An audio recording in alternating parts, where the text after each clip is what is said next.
Saudara, gempa dengan magnitudo 5,4 mengguncang Jayapura, Papua pada Kamis sore. Gempa yang berpusat di barat daya kota Jayapura mengakibatkan sejumlah bangunan rusak. Bangunan yang roboh di antaranya Mall Jayapura, Gedung Pasca Sarjana Universitas Cendrawasih, dan beberapa bangunan lainnya retak. Beberapa bangunan dilaporkan roboh dan hanyut ke pinggir laut.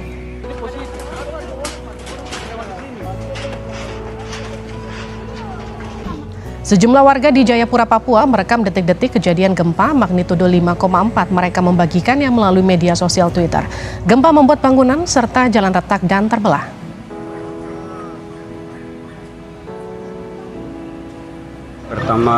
Tim SAR gabungan mencoba menyelamatkan warga yang hanyut dan tertimpa bangunan akibat gempa di kota Jayapura, Papua. Tim medis mencoba melakukan penyelamatan darurat kepada warga. 4 orang meninggal dunia akibat gempa di kota Jayapura, Papua.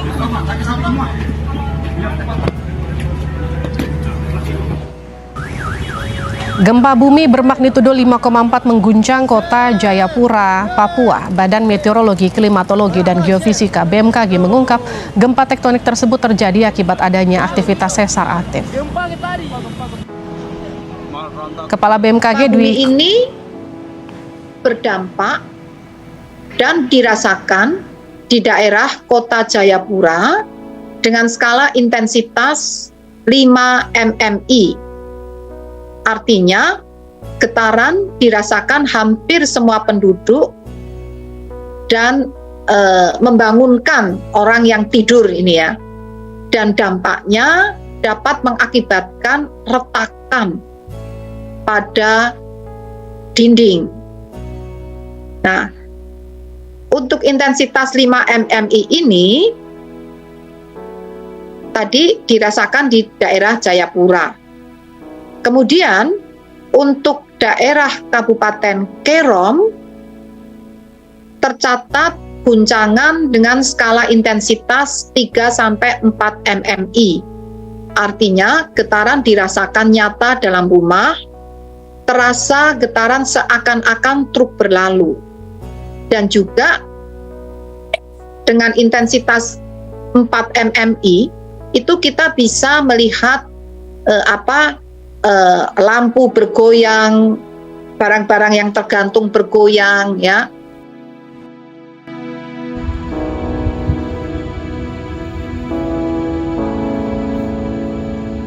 Assalamualaikum warahmatullahi wabarakatuh. Perkenalkan, saya Ginanti Rahmadini. Di sini saya akan mewawancarai salah satu narasumber kami dari Ketua Umum Ikatan Mahasiswa Pendidikan Ekonomi Seluruh Indonesia, yaitu Saudara Wira Aditya. Di mana wawancara kali ini mengenai psikologi sisi kemanusiaan dalam media sosial yang dilakukan Saudara Wira Aditya mengenai penggalangan dana korban bencana gempa bumi di Jayapura, Papua. Assalamualaikum, permisi Bang. Waalaikumsalam, iya. Izin Bang, boleh minta waktunya sebentar? Iya boleh, silakan, ada apa? Jadi sebelumnya, perkenalkan saya Ginanti Rahmadini dari mahasiswi Universitas Jambi Pendidikan Ekonomi. Izin mewawancarai Bang. Oh iya boleh, silakan duduk. Terima kasih Bang ya. Baik Bang, di sini saya ingin mewawancarai Abang tentang dompet Imapesi yang Abang lakukan di Imapesi. Iya boleh. Jadi bagaimana tanggapan Abang mengenai bencana yang terjadi di Jayapura pada bulan lalu? mengenai bencana yang terjadi di Jayapura pada bulan lalu, yaitu pada tanggal 9 Februari 2023, yaitu bencana yang mungkin terjadi di awal tahun 2023 ya. Nah, yang namanya bencana mungkin kita tidak ada yang tahu kapan terjadi gitu kan. Nah, ya bencana itu terjadi ya di bagian wilayah timur Indonesia ya. Itu 5,4 skala Richter ya. Dan yang berita kita dapatkan itu ya ada korban jiwa itu 4 orang dan 2.000 orang mengungsi. Nah, dan selebihnya ya terjadi kerusakan bangunan. Nah, itu. Jadi ya tentunya bencana itu yang membuat kita prihatin ya. Nah, mungkin itu. Oke, baik Bang. Selanjutnya hal apa yang membuat Abang dan teman-teman lain di Mabesi mengeser penggalangan donasi bencana gempa di Jayapura tersebut melalui media sosial?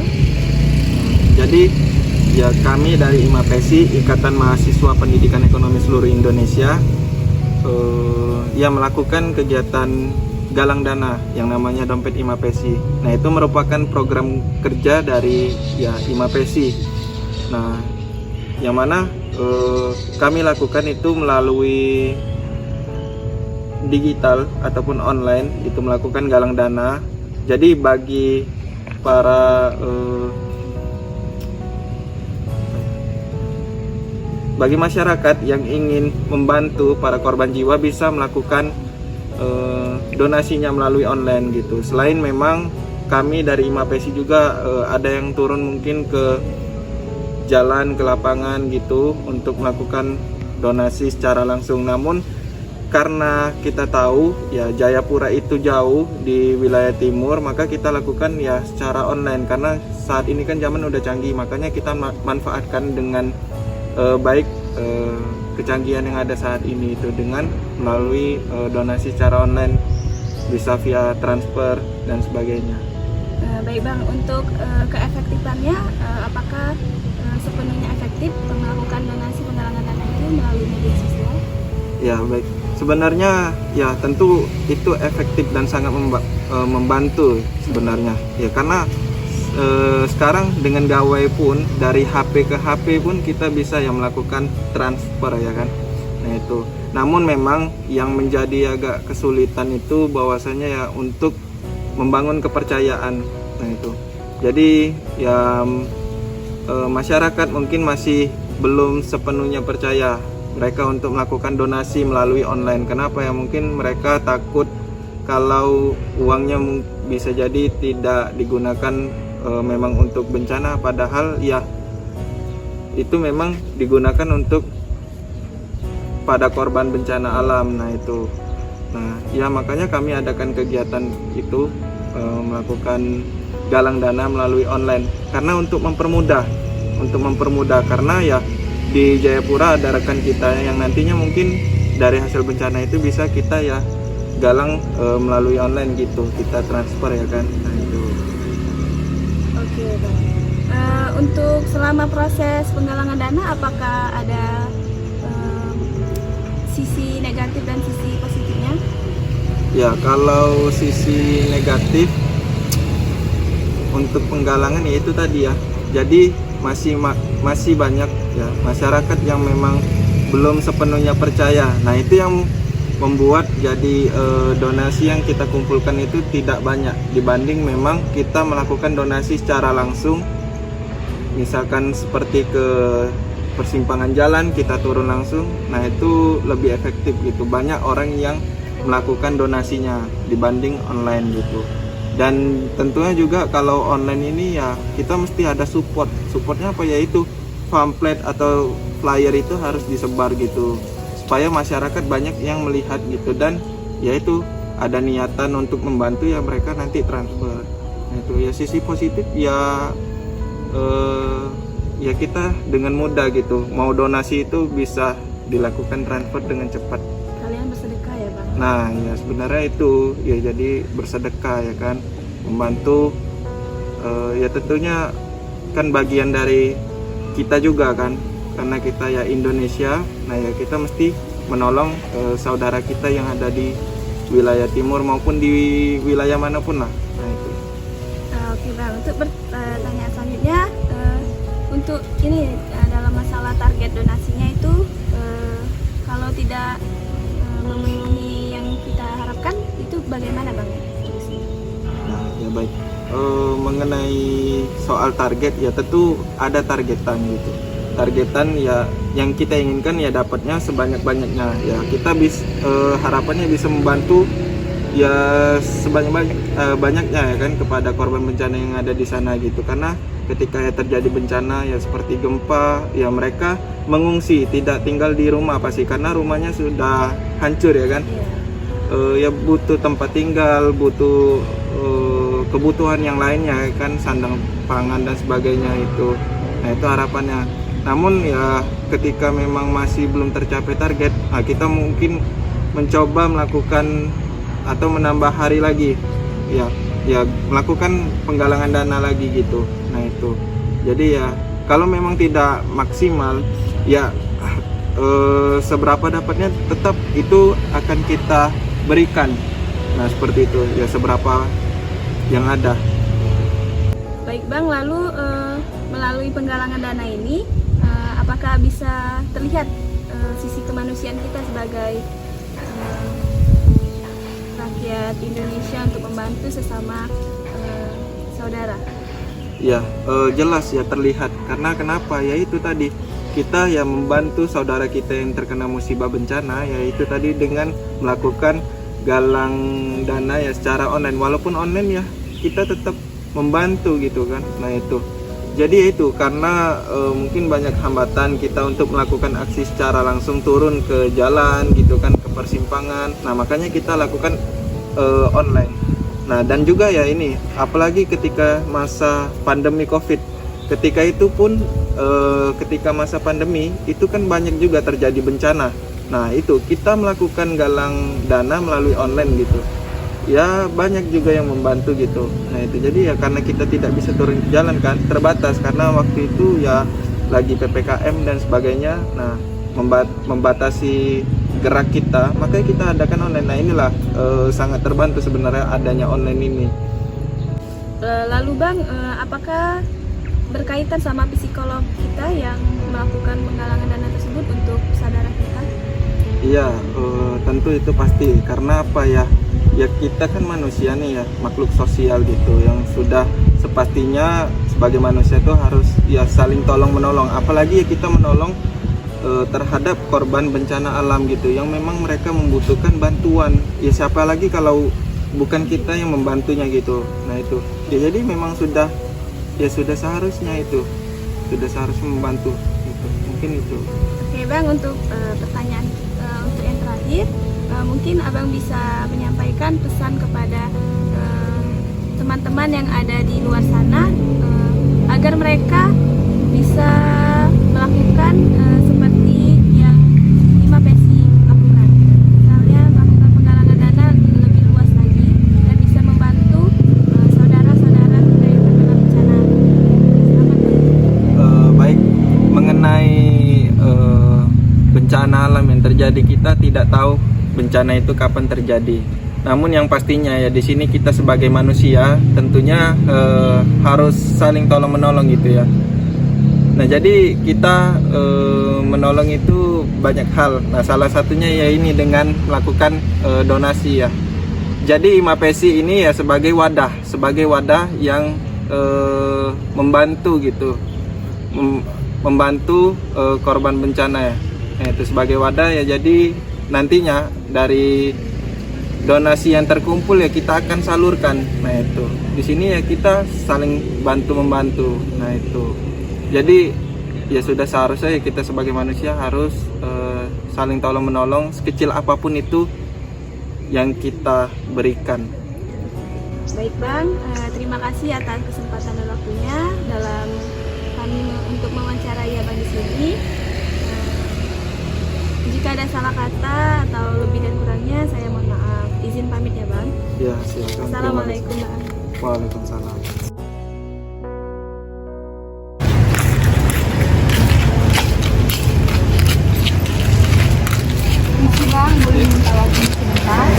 ada apa ya? Kami di sini dari mahasiswa juga ingin mengerjakan tugas tentang psikologi pendidikan. Jadi, abang disuruh ngapain? Kami akan melakukan wawancara untuk beberapa pertanyaan. Banyak nggak? Cuma 2 pertanyaan. Oke, boleh. Baik, menurut Abang bagaimana mengenai sisi kemanusiaan di dalam media sosial seperti orang-orang yang menyebarkan pamflet mengenai donasi, contohnya pamflet donasi bencana alam. Kalau menurut abang ya, orang-orang yang menyebarkan pamflet itu memiliki rasa kemanusiaan, baik itu yang menyebarkan secara offline, mungkin di jalan-jalan turun, ataupun yang dari media digital. Dan kalau menurut abang ya bagus gitu, karena kita orang lain menjadi bisa ikut berkontribusi untuk membantu jika ada bencana alam. Jadi kalau menurut Abang, donasinya itu baik diserahkan secara offline atau online? Kalau menurut abang sih tergantung situasi ya, bisa offline, bisa online. Jikalau kita ingin menjangkau dan juga ingin membantu lebih banyak, itu lebih baiknya secara online sih. Gitu. Tapi kalau misalkan dalam lingkup cakupan yang kecil, mungkin secara offline lebih bagus. Gitu sih. Baik, kalau menurut pribadi Abang, ini tuh lebih baik diserahkan secara offline atau online, Bang? Ini yang gimana ini maksudnya? Ini ya apa namanya donasinya? Oh, donasi. Kalau donasi lebih baik diserahkan secara offline sih. Kalau secara online takutnya ya, kalau di zaman sekarang itu namanya media digital, banyak sih orang yang menyalahgunakan, takutnya seperti itu. Lebih baik diserahkan secara offline, misalkan dari tempat terdampak itu ada pihak tertentu yang emang bertanggung jawab menerima gitu kan, bisa kita serahkan ke orang itu, nanti biar orang itu menyerahkan ke orang yang membutuhkan. Baik, Bang. Baik, terima kasih Bang atas waktunya. Oke, sama-sama. Udah, Bang lanjut ya. Oke.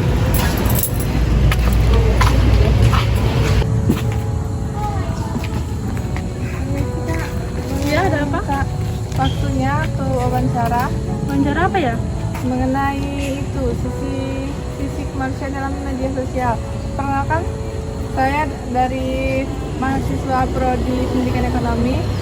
Boleh minta waktunya sebentar, Kak? Boleh, Mas. Action.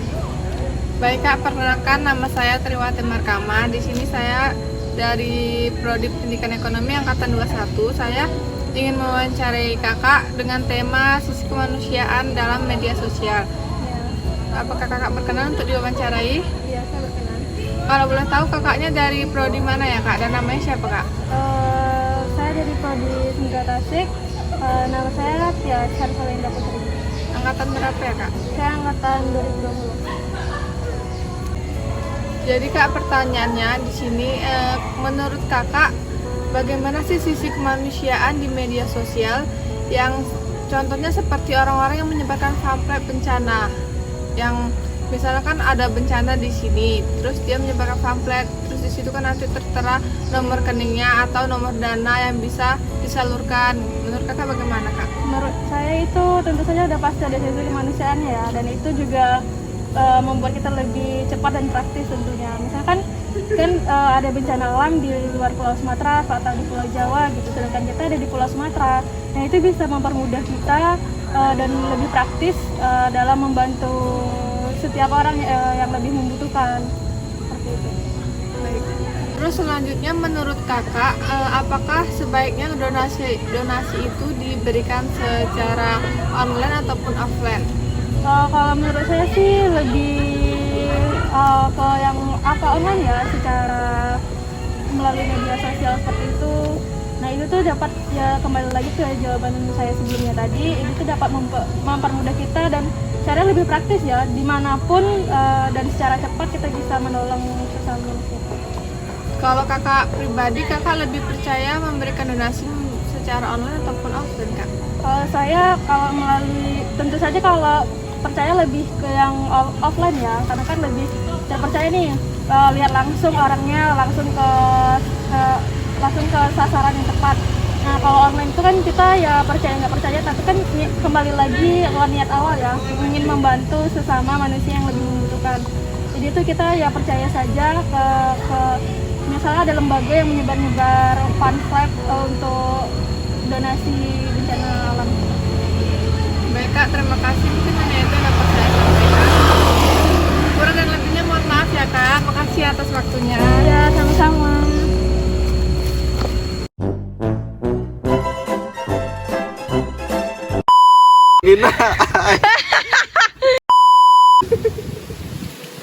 kata.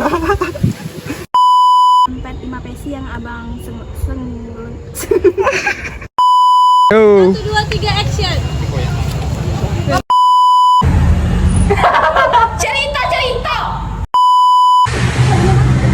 Kok video anjir?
No more twinkle lights, lonely satellites, late night lullabies.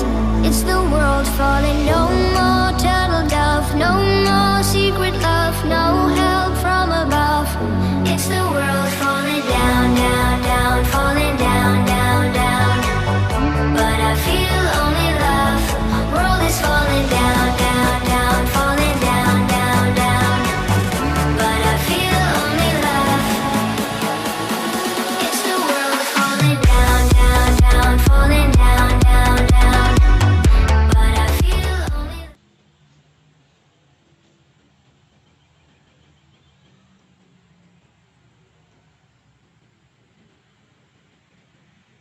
Assalamualaikum warahmatullahi wabarakatuh.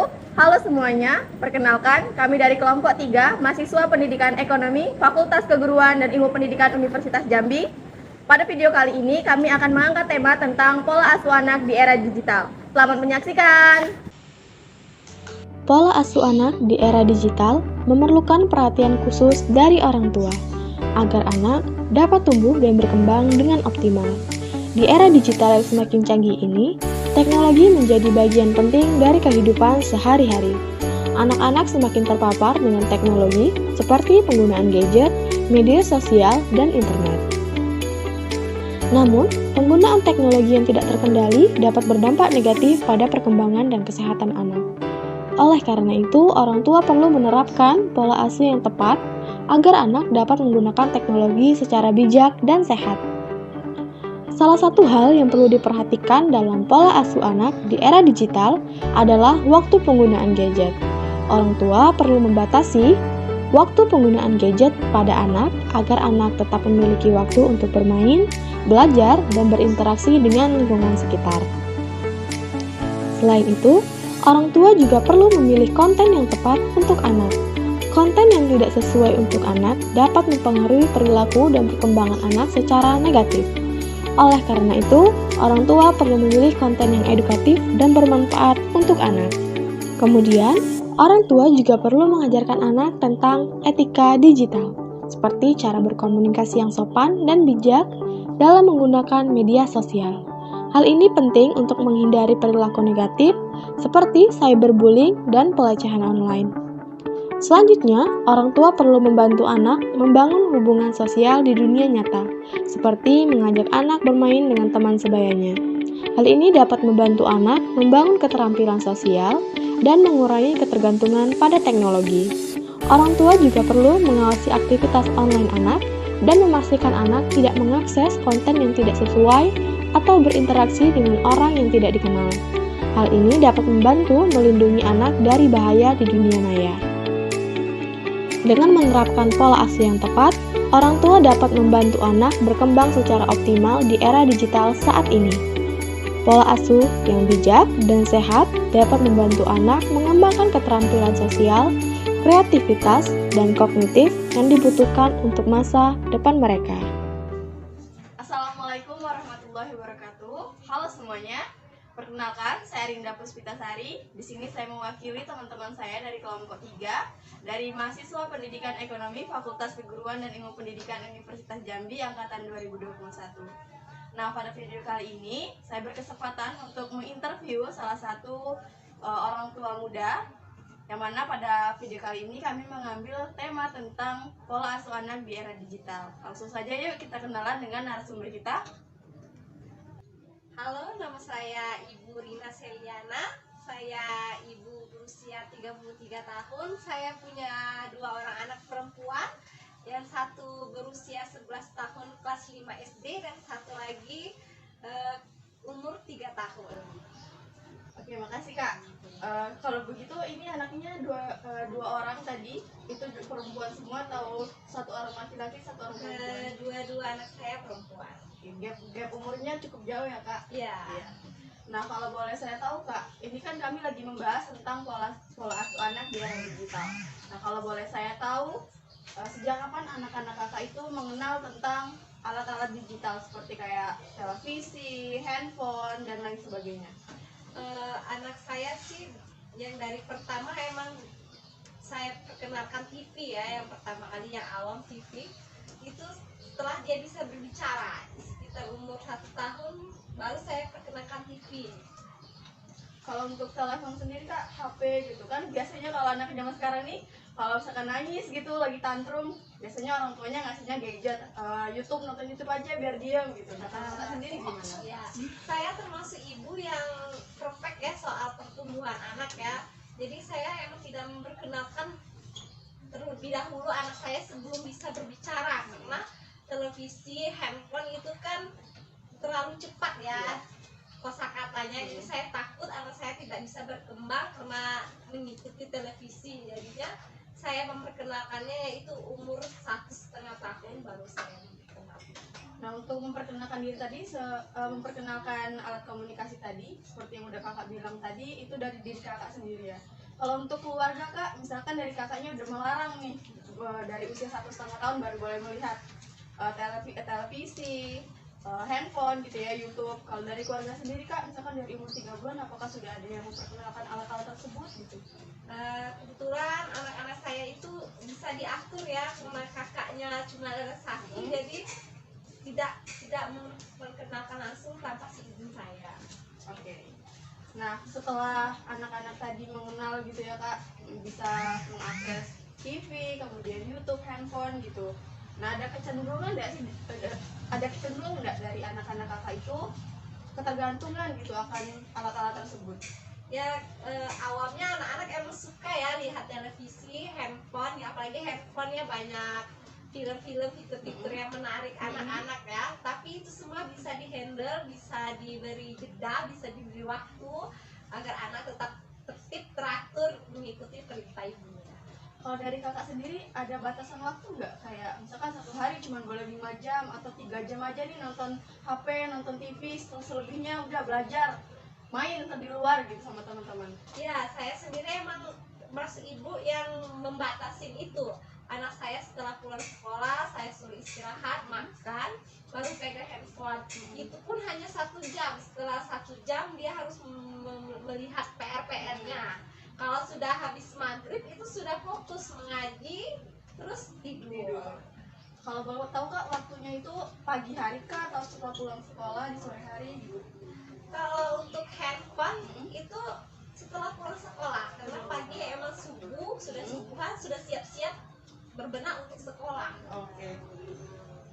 Nah, terus Kak, dari mana sih Kakak tuh mengetahui hal-hal kayak saya batasi nih anak-anak saya buat menonton TV gitu? Apakah Kakak dapat masukan dari orang lain ataupun melihat dari selebriti nih yang lagi sekarang booming gitu ya? Kayak anaknya dibatasi nonton TV gitu, main handphone nggak boleh sama sekali sebelum misalkan SMP atau gimana gitu. Kalau dari Kakak sendiri gimana? Kalau dari saya sendiri sih karena saya memegang gadget juga ya, jadinya saya tahu kan itu, oh ini kebanyakan tidak bagus untuk anak-anak. Jadi saya emang bener-bener membatasin apa yang boleh dilihat dan tidak boleh dilihat dia gitu. Jadi ya saya benar-benar pilih-pilih gitu. Kalau dari teman-teman sendiri Kak, teman-teman anaknya kan tadi ada yang udah usia sekolah gitu, sekolah dasar. Pasti dia dengerin teman-temannya ngomongin tentang kayak ada dia main Instagram, ada keirian nggak Kak dari anak kakak tentang teman-temannya kayak mengeluh, Bun aku nggak punya Instagram nih, teman-temanku punya gitu. Saya sendiri sebenarnya memang memperkenalkan anak-anak itu Instagram, Facebook dan fungsi-fungsinya. Jadi anak itu tahu sendiri apa itu fungsi Facebook, apa itu Instagram, ini untuk telepon, WA gitu ya. Jadi dia tidak masalah menggunakan, jadi ya tidak sembarang menggunakan. Kalau Facebook itu bisa untuk jualan online dan lain-lainnya. Bisa yang untuk bermanfaat gitu ya. Sangat inspiratif sekali ya teman-teman. Kemudian pertanyaan selanjutnya dari saya Kak, saya dengar kakak juga punya usaha gitu ya. Kalau boleh tahu usahanya apa Kak? Kita jualan online juga offline bakso bakar. Kebetulan lapak kita di Pertiwi di Ron Bilang. Saya suruh karyawan saya yang menjual. Nah cara kakak untuk memaintain gitu, memanage waktu kakak untuk bisa tetap mengawasi anak-anak terus sampai dengan mempunyai usaha tadi gimana Kak? Sebenarnya sih sangat mudah ya, karena saya jualannya itu pakai karyawan. Memang saya sendiri yang menyajikan bahan-bahan. Itu saya subuh-subuh sudah menyiapkan. Jadi anak bangun tidur, pekerjaan sudah beres gitu, barulah karyawan yang jemput jualannya. Jadi semuanya bisa teratasi. Sangat inspiratif gitu, sangat memotivasi bagi orang-orang tua muda khususnya ya Kak. Nah kalau ada satu patah dua kata yang ingin kakak sampaikan buat para orang tua ini yang lagi nonton, gimana Kak? Oke, saya akan kasih saran ya untuk ibu-ibu muda ataupun ibu-ibu yang baru menggunakan gadget sama anaknya. Sebaiknya anaknya diperkenalkan gadget itu setelah dia bisa berbicara. Jadi kita bisa menjelaskan tuh, ini fitur-fitur di televisi atau di handphone itu apa manfaatnya. Jadi anak-anak tahu, oh ini ada manfaat baiknya, ada manfaat buruknya. Jadi mereka bisa memilah hingga tidak salah paham dengan fungsi itu sendiri. Oke, sangat inspiratif sekali. Terima kasih banyak Kak sudah meluangkan waktunya untuk kami. Saya ucapkan terima kasih banyak. Sama-sama. Jadi wassalamualaikum warahmatullahi wabarakatuh.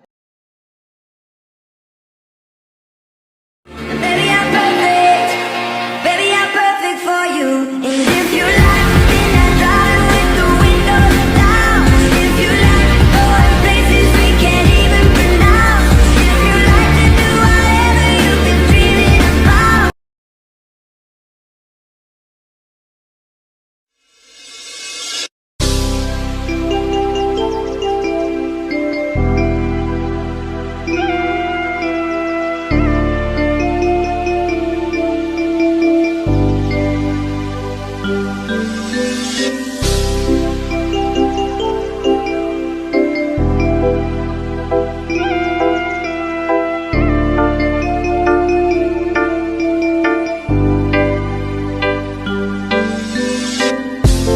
You came out